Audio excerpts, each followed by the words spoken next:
Hello guys, what is up? My name is Dylan. Welcome to the Popcorn Podcast. This is episode number 12, in which we are going to be talking about Christopher Nolan's latest epic, Oppenheimer, a film I'm sure everyone here is no stranger to. Well, I bloody hope so, actually. We are going to be talking about it, and for you guys watching, hopefully you've got a chance to see the film. We are going to be talking spoilers, so please be warned. Guys, welcome back, I should say. Both of you have...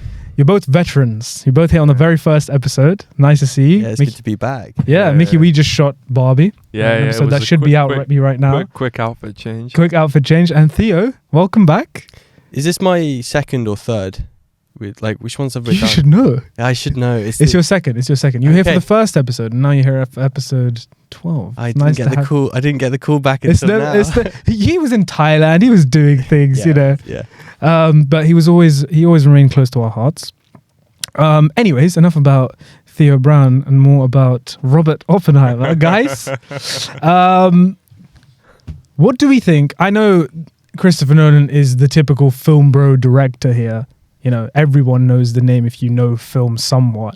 But what do you guys think of Christopher Nolan as a filmmaker? Well, first of all, I just got to point out to everybody that Theo kind of looks like Nolan. Yeah, he does a little bit, yeah. I do model myself off Christopher Nolan, I do have to say that, yeah. But not as much as the guy that you played tennis with one time. Oh, yeah. There was this one guy I didn't play tennis with him. I saw him and I was like, holy shit. And Dylan put it on his story and it was like, genuinely, I was like, it's Nolan. I'll try, you know what? Maybe I'll attach it. Look, it's here. Yeah. Here. No. Anyways, yes, thoughts on Christopher Nolan. Theo, do you want to kick this one off? Yeah, so Christopher Nolan, as you said, he's the film bro director. He's sort of perfect for that as well, in the sense that his films are full of mystery and what would you say, mathematical equations to sort of delve into. So he does sort of draw that appeal. I think he's great. I really like a lot of his films. Like, they're all entertaining. They're not perfect. I don't think he's necessarily a perfect filmmaker, but there's a lot of really good work in his filmography. Yeah, definitely. Mickey? Yeah, I agree. I love Nolan as well.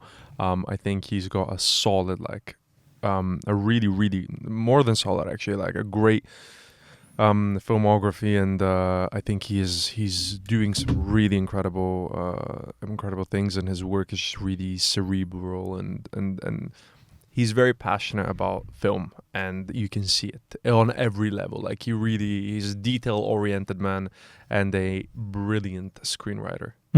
Yeah.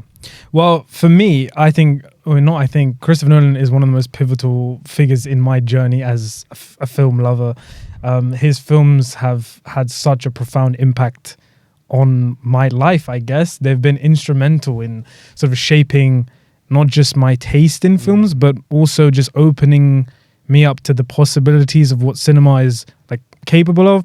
I still remember to this day, one of the most notable experiences of my life was seeing The Dark Knight back in summer of 2008 when I was 9 years old. And even though I couldn't fully grasp every single concept that he was throwing my way at that age, I knew I was watching something special, and I was completely blown away. And there have been many films that he has made that are some of my all-time favorites. I did want to ask you guys, what are your top 3 Nolan films? Theo? Do you have a top 3? Yeah, I do. Very much so. In order, or just... You can do them in any order if you'd like. For me, it's Memento, Inception, Interstellar. Okay. Those 3. Without The Dark Knight? Yeah. Ooh. Yeah. Yourself, Mickey? For me, it's... are we talking favorite or best? Favorite. Interstellar, Dark Knight, Inception. Yeah, I have the exact same favorites. If we had to take away The Dark Knight, what would you put in there? Interstellar, Inception, Memento. Prestige. I'd put The Prestige. Or maybe Prestige. Yeah. I haven't seen it in a while, to be fair. I'm not going to lie. Yeah. I rewatched Memento maybe 2 years ago, and it's been 4 or 5 since Prestige. Yeah. No, but I'm glad we did touch upon Memento and The Prestige, because I do actually kind of want to say a little bit about that when we talk about Oppenheimer. But speaking of which, let's get on into the discussion. So, Oppenheimer, like we said, is the latest film by director Christopher Nolan. A brief plot synopsis to kick things off. Once again, guys, we are going to be talking spoilers from this point on. So if you haven't seen the film, please go and check it out and come and return to this discussion at a later time. So, Oppenheimer, written and directed by the one and only Christopher Nolan, based on the book American Prometheus, The Triumph and Tragedy of J. Robert Oppenheimer, a 3-hour-long biopic on the man known as the father of the atomic bomb, J. Robert Oppenheimer. The film follows the physicist during World War II when Lieutenant General Leslie Groves Jr. appoints him to work on the top-secret Manhattan Project. Oppenheimer and his team of scientists spend years developing and designing the atomic bomb until July 16th, 1945, when their work finally comes to fruition and they bear witness to the world's first ever nuclear explosion, an event that ultimately changes the course of history forever. It's quite a... I'm quite proud of that. That was good delivery there. Yeah. That was really like... Usually I'm like stumbling on the 12 plot synopsis. episodes in. That's like solid. Yeah. I think I'm nailed the plot synopsis. The next time I'm going to... Yeah. Strongest suit. Yeah. Verdict on the film, guys. Straight out of the cinema. Let's start with Theo, because I kind of know... We'll get to Mickey in a second. Well, I'm very interested to hear what Mickey has to say. For me, I watched it at the Swiss Cottage IMAX 2 days ago. Shout out to Swiss Cottage. Yes. It's not as big as the Shout BFI. out IMAX. Shout out IMAX. IMAX, is yeah. fire, Yeah, in general. What would I have to say? So I was captivated throughout. It moves really quickly.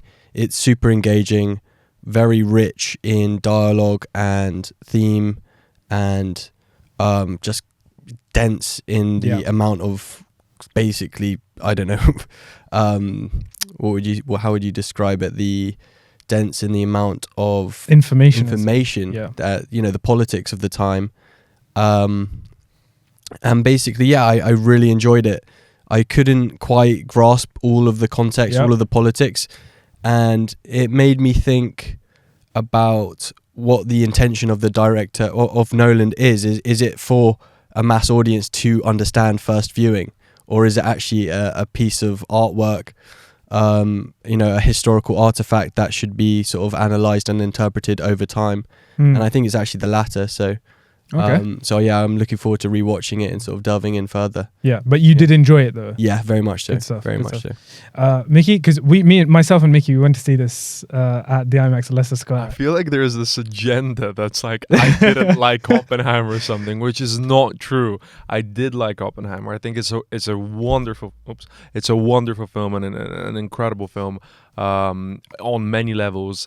There are some things in it that don't click with me. Actually, mainly the things that Theo mentioned. It's density. I think it's too information driven and too dense, and the political side of things, which I think on a rewatch you know what you're getting yourself into, but I expected it to be a little bit more on the human side of things, and it's actually very like as biopic-y, political history as they come. It's very much so like a representation of the time. But I did like Oppenheimer. I love Oppenheimer. I think I was just surprised because I thought that it would go a different route. I thought it would be a lot more Oppenheimer focused. I actually don't think it's that. I would say it's a film about the making of the atomic bomb more than it is about Robert. Interesting. Okay. Which is not a bad thing. No. It's that's just like what you were saying with the intention of Nolan, which we'll get into in a second. As for myself, I think I'm more along your lines, Theo.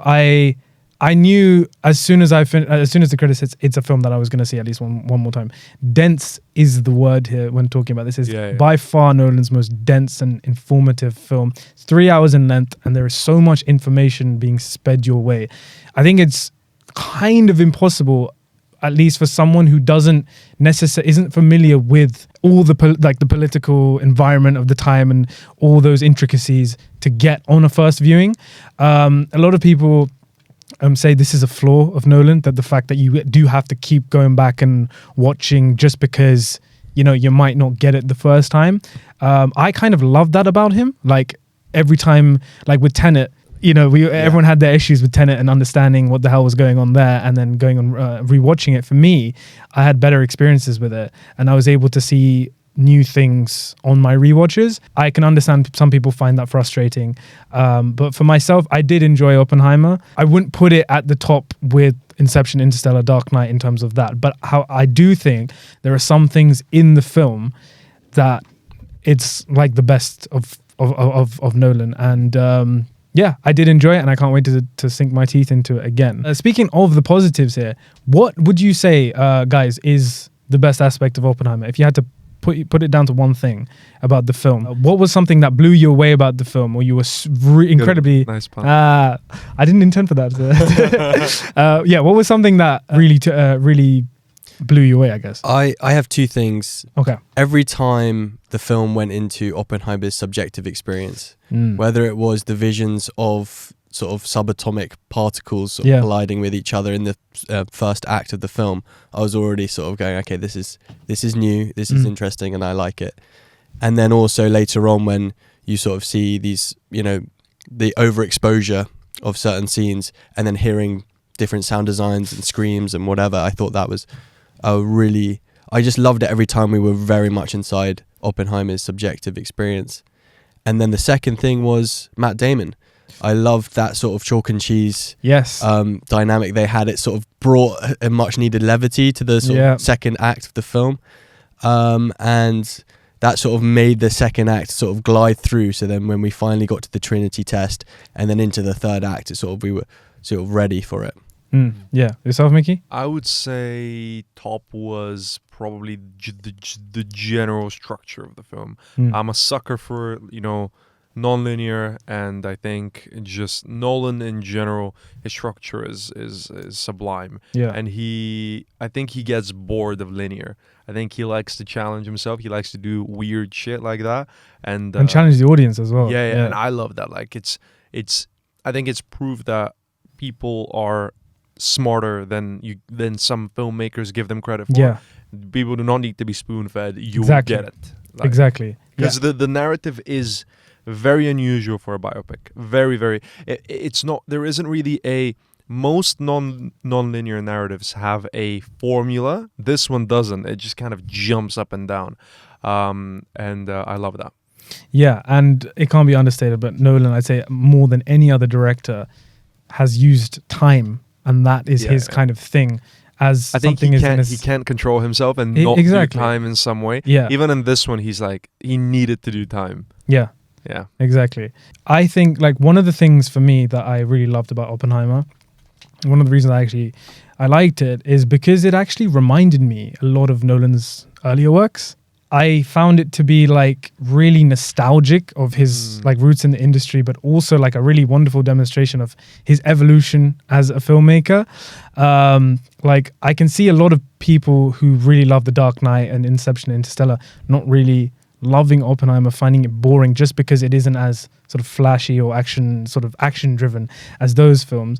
But yeah, I really liked the fact that I feel like it has a lot of remnants of the old Nolan. Like, for example, like besides the obvious sort of black and white versus color storytelling, I found it to like the whole thing is like this really sort of harrowing character study, like similar to in tone of like to something like Memento, and this whole idea of like one man like wrestling with his identity and purpose in the world. I saw a lot of similarities to Memento in that sense. Also, one of the main things for me was the whole Oppenheimer versus Strauss objective-subjective perspective, and that kind of being mirrored in The Prestige with Robert Angier and Alfred Borden, Hugh Jackman and Christian Bale's differing perspectives. I thought that was done like really well. That sort of really reminded me of that. But like, I mean, I'm not going to just sit here and talk about all these sort of earlier elements of Nolan. Like I said, I found it to be like, I think some of the things he's done in this film is some of his very best work.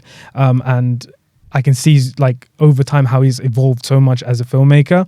I think Oppenheimer is, as with most Nolan films, like just completely stunning on a technical perspective. Yeah. The music and sound, we were just briefly talking about the sound. I know there are some issues with that, but I will say like it is a major step up from something like Tenet. Oh yeah. Obviously, I think the thing I loved most about the sound in Oppenheimer, and that it was one of the highlights for me, is I remember seeing... You could hear the dialogue. That's a highlight. But also, I remember seeing an interview with Christopher Nolan after, I think, on the Tenet press tour, and he was talking about like genres that he hasn't delved into yet, like comedy, and he'd be really scared to do that just because comedy is really difficult to do, but also horror, and how horror is the most visceral of genres. And I found like the sound design in Oppenheimer was him very much flirting with that genre. It is an incredibly intense sound design, and like even from the marketing and the trailers, these like sort of like crackling and like booms, and it's really, really intense and overwhelming, and something I genuinely thought I could like that those are sounds that you only hear in like supernatural horror films, and I thought that was really quite like really interesting to almost give this like explosive texture, this explosive quality of the nuke some sort of like life. I don't know, there's like this really eerie and sinister quality to it. I don't know if that was just me, and like I think that all comes into play after the detonation, when you kind of don't see much of the destruction, but you can hear it. And I thought that was really powerful, not showing the images, but It goes quiet for a moment. it does. Yeah. For a suspended period of time. Yeah, it does. And then, but there's also a great moment when the camera just sort of floats right next to the bomb, and there's like wind, and they're in the top of that chamber, and you just hear that sort of eerie like wind whistling through. It's pretty scary. I think the sound is definitely like one of the best technical bits in it. Definitely. Because this isn't, it's, don't get me wrong, it's gorgeous, but it's not his most impressive film visually. Because you've got things like Interstellar, Inception, Tenet. Like I think the premise of those films lends more. Exactly. That's what I mean. Like it's just, you've got Tenet, which I think is a problematic film. I think even Nolan would admit so. But Nolan, comment below if you do. I think this guy doesn't even have a mobile phone. But I think Tenet is like visually one of the most unique things I've seen in my life. And Oppenheimer is beautiful, but it's not. It just doesn't. It's not about time dilation. No. Sound really stands out. Score is amazing. This Ludwig Göransson score is fantastic. Yeah. I think if I was to compare this score and the Tenet score, I still prefer the Tenet score just because it's more experimentative and it's so layered, and he's doing something completely different. But there's a track in the Oppenheimer score called Can You Hear the Music? That's just fantastic. Yeah. It's played earlier on in the film. I remember listening to it and I was like, right, this is going to be a standout track. And Dylan is a score nerd. I kind of You're a score nerd. I kind of when Dylan drives you in his car, it's just film scores in the background. But it's nice though, is it not? It's really good. Yeah, but yeah, I think Ludwig Göransson, he's almost like I kind of see him as almost like the Jesus of film scores. Like he looks like Jesus. I don't know if you've seen him. He looks like Childish Jesus. Gambino. Like he was a crazy producer like back in the day. Yeah, he's great. And like obviously Nolan has had like a long history in collaboration with Hans Zimmer, and then obviously Tenet was the first film to kind of break that. And Ludwig Göransson kind of knows what kind of sounds Nolan likes, but he's also been able to sort of develop that new even. I love Zimmer, but I think I adore Zimmer, but I think it's a new wave. Yeah. It's time for like there's something like new. Yeah. New doesn't mean better, but it's just different, Yeah. And I think that speaks like Nolan's. Since Tenet, he's collaborated with so many new faces, like that, because there was the whole like he was always collaborating with Kenneth Branagh, Wally Pfister, and now he's got Hoyte van Hoytema, who, by the way, is one of the greatest living cinematographers. But editing-wise, he used to. Lee Smith was his editor, and now it's switched to Jennifer Lame, who did Tenet. She also did Hereditary. I think I said this. Yeah, we spoke. Really weird, but the range of that. I editor. think one of the most interesting things is like what stage did the score come in? Because it is in times cut to the score, mainly the third act. Yeah. Third act is like, because of the way it jumps between black and white, non-black and white, etc. It is very much, and I'm not talking about beat per beat, I'm talking about the general pace of like these massive 30-40 minute sequences is done to the music. So I wonder what that collaboration was like. Well, I know that Ludwig Göransson was on set for a lot of Tenet when he was doing the score for that. So it was like kind of, he's able to be on set and sort of see the images. So when he goes back into the studio, he's already got the ideas going. And he can, so it's like, I don't know how much Hans Zimmer did with that. I mean, he didn't go to the water planet in Interstellar, I don't believe.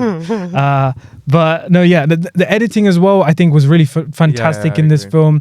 It was like most of the film is just people talking, but the editing, it makes those conversations so riveting to watch, or at least a lot of them so riveting to watch.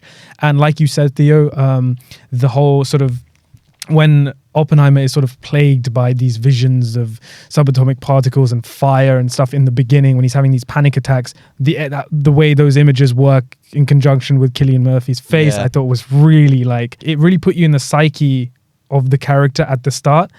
Even though I do agree with you, and I feel like there is a bit of a disconnect in really understanding who this person is. Cinematography, Hoyte van Hoytema, fantastic. The whole IMAX thing, which these guys have been just pushing the boundaries of every time they do a new film. Yeah, like the BFI IMAX is like booked out until like August. 4 a.m. screens. I know, right? Booked Crazy. But I went into a rabbit hole and I went on the subreddit for IMAX, and it's like, it's the best place right now because everybody's sharing their like IMAX experiences and everything. Basically, every 70mm IMAX in the world is sold out forever. For Oppenheimer, I mean. I heard that people are reselling their tickets on eBay. Yeah. For like It's £200-300. insane. Pounds. Yeah. It's That's insane. crazy, right? It's insane. Yeah. Really crazy. Yeah. When you think about it. And they've added, like, I read that like the Washington IMAX or something, they added a 1:35 a.m. and a 5 a.m. to go with their 9 a.m. Like, they're just like getting it. And I was like, if I was IMAX, I would go to Nolan. I'd be like, how much money do you want so we always have one of your prints on? Because it was just set, like, if they went, I'm so, after Oppenheimer, I was like, oh, I wish I could rewatch Interstellar on IMAX. Yeah. I was hoping to do that before. Yeah. Imagine if they just had Nolan's filmography just constantly going on at IMAX. I think the BFI did a Nolan rerun before this was released. Yeah. Couldn't catch it. Too busy doing this, obviously. Yeah. But no, I would really love to see. I have seen a lot of most of Nolan's films in IMAX. I saw Interstellar in IMAX, and that was insane. I've seen that 3 times. It was incredible. Oh. When the 3 rocket times takes only, not 11 like Endgame. Bro, the availability. They don't have the. They don't have Yeah, this I much know. of it. I'm telling you, Endgame is like one of the most successful films in history, and half of the revenue was just me. Yeah, literally. Yeah, performances, the cast can't be understated. This is Emily Blunt. People don't speak enough about her. She was amazing in it. She was, and Emily the scene Blunt. where she's like supposed to testify. Emily Blunt Fantastic. was so good in it, I thought. Obviously, Cillian Murphy is amazing. Cillian Murphy. You know what? I'm really happy for Cillian Murphy because it feels like it was only yesterday when he sort of auditioned for Batman Begins, didn't get the role, got Scarecrow, and now he's in a Nolan. Now he's a Nolan lead. Yeah. And it's like incredible, and seeing his career progress. His second best Nolan performance is in Inception. Oh yeah, when he has to do that sort of crying on the bedside. Yeah. That stuff's amazing. But yeah, other than that, he sort of doesn't really have much going on in the Nolan filmography other than these sort of side parts. And then to be given Oppenheimer as a sort of.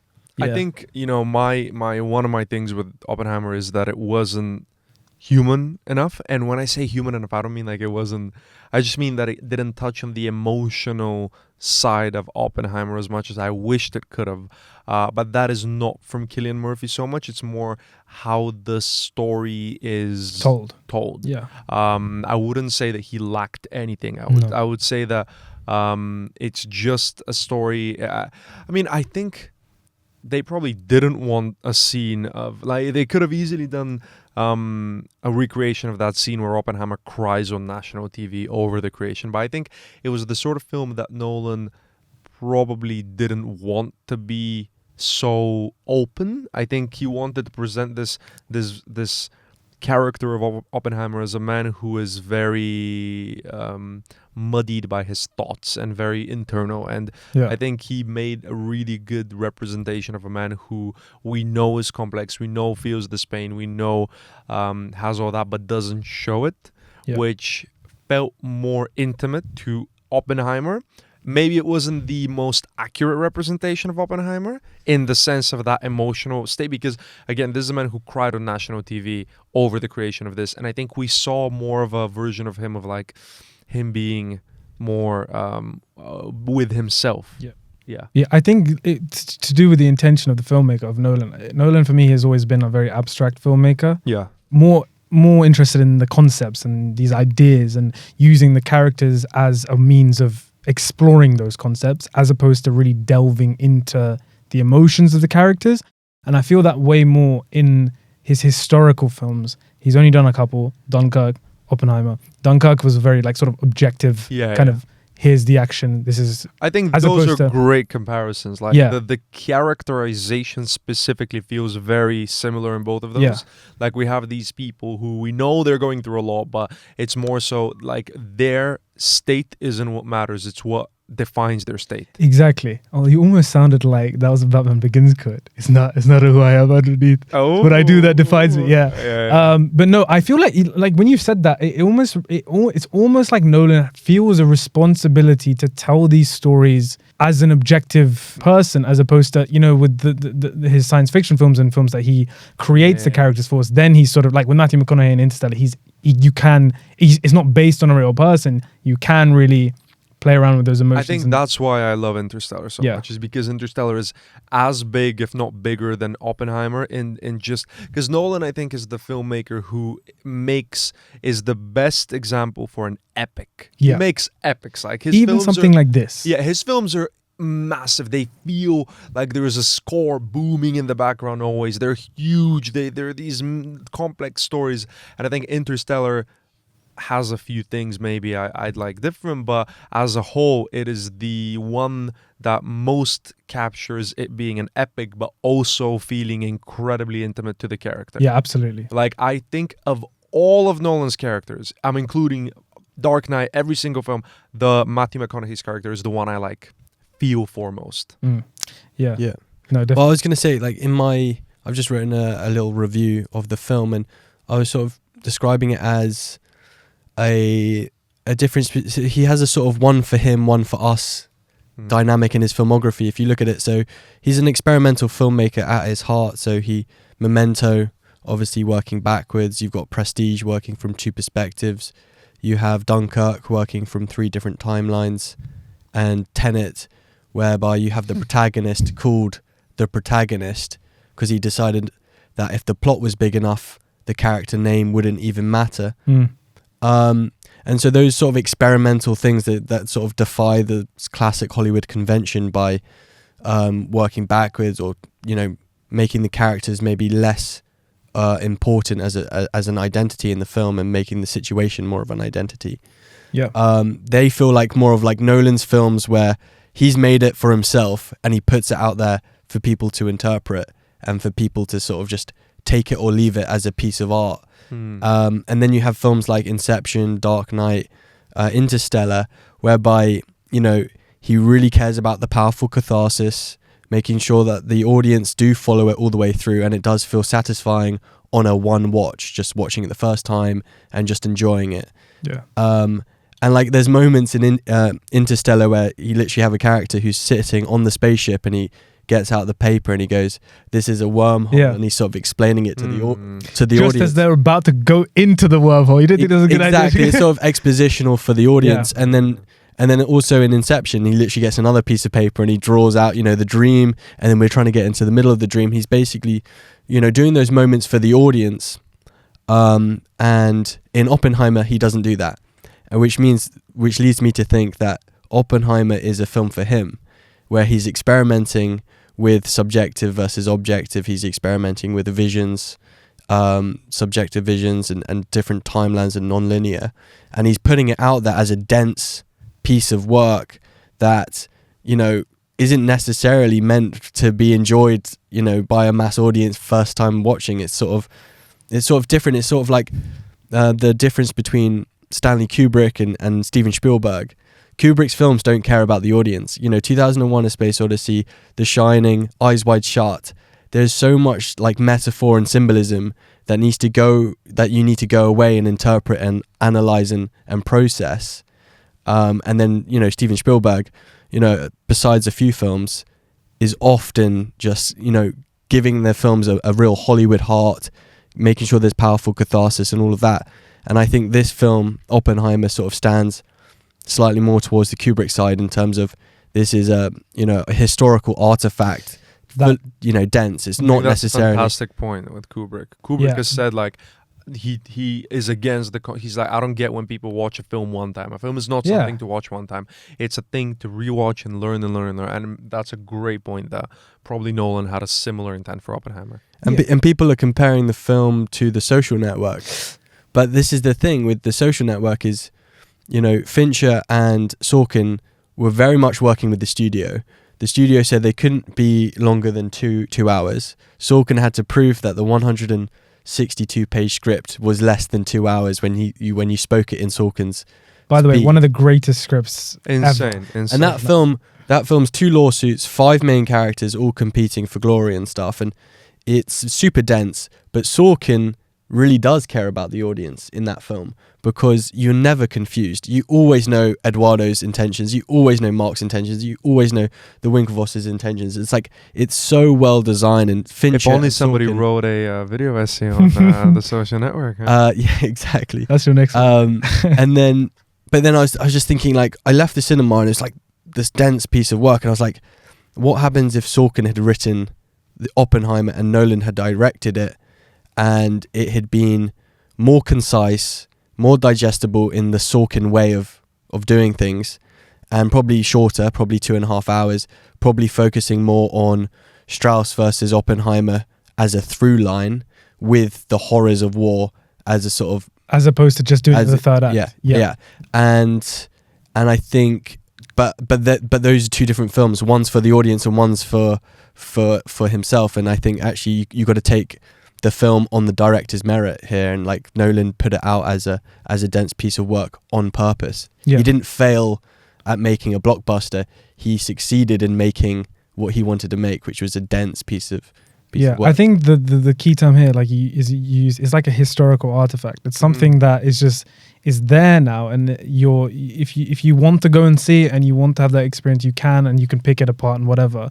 It will be like 2001: A Space Odyssey. It'll be sort of something that sits there, quite enigmatic, like very difficult to sort of interpret and analyze. And they're like, you could jump in the third act and just like watch that whole bit and try and figure out like, why does he do that and why does he do that, and really sort of it's like reading a book. You know, it's basically took American Prometheus and he didn't really cut much out of it. I haven't read American Prometheus. No, I haven't. But I agree with what you've said completely. I think that's definitely. I think it's the film that he wanted to make, 100%. Which might be different from the film some people expected, but it's a really good film anyway. My only objective criticism. Let's talk about the mixed aspects. I think my only objective criticism is that it does not present the horrors of the atomic bomb as well as it should. Interesting. I think I think I should have left that theater feeling terrified. And I didn't. I agree. I did at one point in the film. My only criticism, because it should. Like because it is terrifying, so it should hit that so hard. You are right, actually, because I didn't really feel that fear as much as like people on Twitter were hyping it up like beforehand. They were going, you're gonna leave feeling super uneasy and stuff, and actually the final images of the film were shocking, but because they were Oppenheimer's subjective experience, I didn't really feel it. But is the film about the horrors of the atomic bomb, or is it about Oppenheimer? I think it's not, but I think as a film about Oppenheimer, it has the responsibility to show these horrors. Interesting. I think it has to. It just has to. And I think if a big are you talking about showing like Nagasaki? I don't know if it should have showed it, or if maybe it should have like done something. Maybe you were looking for that wow factor. I was. Wow is wow. Sorry. Wow. Wow is I didn't want spectacle. I didn't even think necessarily it should have showed the bombings. But I think when you read about what the atomic bomb was, I think it's one of the most harrowing things in the world. I think it's like when you read of the things that happened before it, on the day after, etc., it is horrifying. And I didn't feel that. I felt more of that when I've been reading about it, for example. And I think now, I don't know if it should. I actually did like that it didn't show it, weirdly. But I think it just should have done something to make us feel that dread and terror. Yeah, and I this is one of the things I also had for the mixed aspect is the fact that I wish they really doubled down on that. Yeah. Because I thought that they did. I mean, they did. They did that one scene. They did the one scene, but I wanted more of that. Like I wanted, and I thought it was quite powerful that the fact that they didn't necessarily show those. It showed those images, but it was more so Oppenheimer's reaction to seeing those images. Sometimes I think not showing things can be more powerful. I agree. Yeah. Which is why I was so impressed with the sound design, because you can it allows the audience to kind of create those images in their head and speculate for themselves. Yeah, it opens up their imagination more. I think it didn't need to be image based necessarily. Obviously, it could have worked amazing. It's the easy route to take. I don't know how. I haven't thought about it that much, but I think there were ways of really like pushing on that. I think it's the sort of thing. It's like I'm missing like one scene or like one monologue or like one bit to really like lock down that. But I think you're completely right. I don't think the film dropped the ball there because I don't think it wanted that necessarily. I just think for the entire film, we are with Oppenheimer the whole time. I agree. To break away from that and really sort of kind of, even when we see the detonation sequence, we're seeing it through his eyes. We're seeing his reaction. Yeah, absolutely. Sure, there are these aerial shots of the nuke going off, but at the same time, everything we are seeing is through his eyes. Well, not everything. Obviously, we have the objective standpoint. But speaking of which, what did you guys think of Robert Downey Jr. and the whole Strauss thing? I thought he was amazing. Yeah, I loved all of that. And I thought like there was some really good cinematography in the black and white. They developed new IMAX for that, isn't it? There was some amazing focus pulling between the two. Like those, I just thought this is really nerdy technical stuff. I thought that the Robert Downey Jr. bits were really good, and I thought he was amazing too. I think it's one of his. I thought he gave a really good performance. Best performances. I will say though, like after the detonation and after the sort of aftermath of the Hiroshima and Nagasaki stuff, that was kind of when I started to feel a little dip in momentum and I wasn't as invested. I was really invested all up until the detonation and all that stuff. And I thought it was riveting. After that, I lost the film's identity a bit. I agree. Because I was like, okay, so wait, what are we doing now? Are we going back to there's two hearings taking place. Yeah. There's like all this political stuff going on. And I was like, okay, cool. We have another hour left. I guess this is what they're going to do. And I think on the rewatch, that's the stuff I'm going to actually. Yes, this is that the third act's going to really reward a rewatch because, you know, I didn't read American Prometheus prior to watching this film, so I don't really know the politics and the context. But then I went on Wikipedia and then I did like, you know, the different like each character and sort of seeing how they contributed and didn't contribute. And then all of a sudden you go, yeah, actually it should be in there because it is all really interesting. And I really do want to see how it all pans out. And I can't wait to rewatch it and see now with some more context and see how it pans out. I would say like the film, as you said, like that third act. And I was wondering how was the film going to end? I was really like confused. Like how is this going to like even like wrap up? And to have it wrap up with him talking to Einstein from his perspective. That was nice. That was awesome. A really clever moment because this whole time Strauss thought he'd just aired him because they had a chat about him. So, and then to have it, you know, when I asked you, would it cause a chain reaction? And he goes, yeah, and what of? And he goes, I think it has. Yeah. And then it's just this insane imagery of just like a load of nukes. I agree. I think that was amazing. It did tie it all fully. I agree completely. That kind of, we have this little without that of Einstein. Without that, it would have been it would have been. I think that's one of Nolan's strengths, though, the endings. Yeah, I love basically all of his endings. Well, the endings are like there's a adaptation. Like audiences remember the last 30 minutes. It's sad, but it's true. Like if your last 30 minutes are fucking insane, like. You could even say 15. Yeah, the audience is gonna leave on like a high. So he has that thing of like you rise at like the not the climax of the story, but the emotional climax comes in the end. Yeah, which is awesome. Like I wanna have that. I wanna see those titles and not be able to breathe. Just to sort of wrap this up, guys, what did you take away from Oppenheimer thematically? What was the thing that you took away most from this story? Because for me, I had heard like Nolan wanted to tell the story, and he made a big statement saying he believes Robert Oppenheimer's story to be the most important in human history. And I said, that's a big statement. That is a big statement. But that was like one of the things I left from the cinema. I was like shell shocked by the end of it. And it was that grand sort of feeling of, yes, this person who I didn't like. I obviously I knew who he was, but I hadn't really gone into his life or researched all of this stuff. That was the thing I took away from it more. I loved how the film opened as well. This is something I forgot to mention, but I loved how the film opened with the quote about Prometheus and how he stole fire from the gods and how he was tortured for it. Yeah. And I was like, wow. Like, and what did you think of like when it goes 1 fission and then 2 fusion?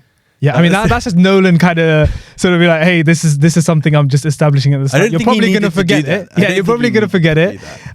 Because at least with it's like with Tenet, he had like the opera house, Sator, a repo, and like these are all the things on the Tenet square. But it was more so like Dunkirk though, because it was land, sea, and air. He did 1, 2, 3, like and the weeks like does he have title cards for Dunkirk? He does. Oh, but like it's only in the beginning or when those segments start, and then you kind of it's not there. It's just sort of a marker. It's like a bookmark almost. Yeah. I don't know. What did you guys take away from Oppenheimer thematically, if anything? I think it's a very important story, and I think it does hit really deep. I think I'm contradicting myself because I did say in the beginning that it feels more of like the story of the atomic bomb, but I do think that the story of Oppenheimer is clear, and he is so linked to the story of the atomic bomb, so the two really complement each other in a really good way. And I think it is definitely, I think for me what I took away is this I would say human complexity on a level of we fuck things up, basically. I wish I took away more horror and dread of the atomic bomb, but I think it focused more on how we created this bomb. Yes. Not on its consequences, but on how it's our fault. Like, so I think for me it was that, definitely. But I do, after this discussion, I definitely think it merits a rewatch more. Yeah. I was always going to rewatch it, but now I'm like, okay, good points. Yeah. Thing is, I think I need to rewatch it again because there's so much. I thought there's some of the stuff that's really interesting is that Oppenheimer's not a hero. He's not a great guy. Firstly, in the opening scene, he literally sticks like cyanide into an apple. Yeah. You know, he has an affair with so many women. He sort of throws them to the side. He's pretty nasty to Strauss, and you kind of relate to Strauss as like fucking embarrassing me in a courtroom and stuff. Like, you know, he calls him a lowly shoe salesman, stuff like that. He's a bit of an arrogant douche in some moments, but like that flawed protagonist is very interesting, and sort of this idea of great men of history are, you know, often so flawed and all of that complexity. I think the third act with all of the paper pushing and all of the politics is sort of another thing to sort of delve into as well. But yeah, second viewing. I think also just to mention, like, I just learned a lot. It's got a lot of information in there. Yeah. I learned a lot. General knowledge. Good job. Like I know more about it now. Yeah. Which is a great thing. Like, no, definitely. You know, and the Apple thing actually happened as well. Which yeah. It's kind of crazy. It's kind of insane. I'm sure That's every insane. You know, you know, attempted murderer. I think a slight criticism I have as well is that there was that one scene where Matt Damon's character went to him and he's like, he listed the things he is, and I think he was like, you're a womanizer, you're arrogant, you're this, and that, and I'm like, Oppenheimer. Again, it's not a criticism because I think Nolan wanted this, but all of these things of like the cyanide and the womanizer bit and all that wasn't really there. Like, we didn't see much of Oppenheimer when he was not connected to the atomic bomb. That's what I mean when I say that the two stories are so connected, because we even like, you know, Emily Blunt's character, the whole communist. But that was just like kind of there because it needed to be there, because it needed to justify why he was on trial for. Yeah. But Emily Blunt's character, Florence Pugh's character, all these things were existing. We didn't see much of his life that was not the atomic bomb, which I think is the point, was that his life was the atomic bomb. But I think it definitely made me want to learn more about him as a character. Yeah. Yeah. No, definitely. Where would you guys, in terms of Nolan's other films, where would you kind of put this within his filmography? Personally I'd speaking. probably say middle. Okay. Middle. I would have to rewatch it.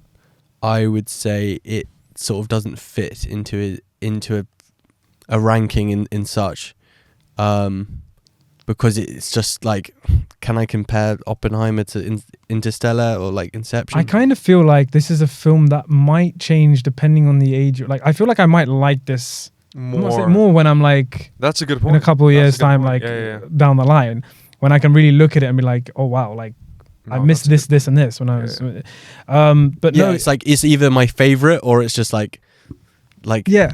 Because I've heard a lot of people say like it's Nolan's magnum opus. It's his best. It's a masterpiece. It's this and that. It's not that I don't believe it. I genuinely think some people actually think of see it. that in there. Yeah, no, for sure. And like I said, I think it has some of Nolan's best work. Yes, in this film. The highs are high, the lows. There's a range, and it's very difficult to sort of rank that in there. Yeah. I always have that sort of love hate with Nolan, because I'm sort of like, I can see some of some of his writing. In Inception, you can see some of like the lines of dialogue that sort of, you can see like him writing them in there for the audience and stuff like that. But this one is his most Kubrick sort of. I agree with that. Yeah, I agree for sure.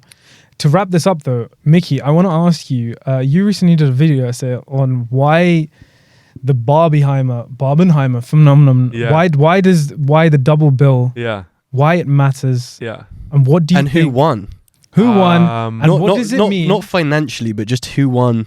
What does it mean? As maybe a cultural moment.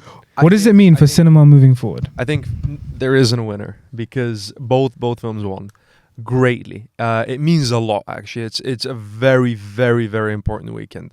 I really mean that with everything I have. It's all my heart. With all my heart. It's an incredible thing to happen to cinema.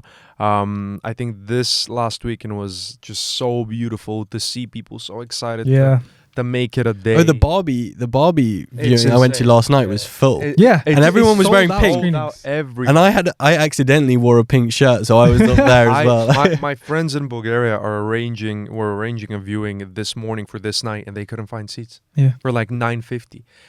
But no, I think it's well, in the video as I speak about why it happened and why they wouldn't have done it, why they ended up doing it. But the most important thing, I guess I say, go watch the whole thing. I'll link it down below. What do you think will happen? Do you think studios will try and do more of these sort of... I think that... No. You don't think that... No. You don't think that... I think it's going to have so many fluke, double right? features. Impossible. It's a one-time thing. Because it's like Nolan has all of the film bros, and then Barbie's it won't happen again because it will feel fake. Yes. The reason why people did it is because it's a meme, because it's so fucking stupid if you think about it. That Barbie is like, we forgot about it, but Barbie and Oppenheimer, like, it's so it will never happen because they can't. I think it will happen because they will attempt to do it. I don't think whether or not they won't. But the thing about the internet is it's like its own, like, things are only funny if they're ironic. Exactly. And like if they happen the second time, it's no longer funny. No, but the thing is I don't agree, because I think originally it was this meme, but it's become so much more than that now.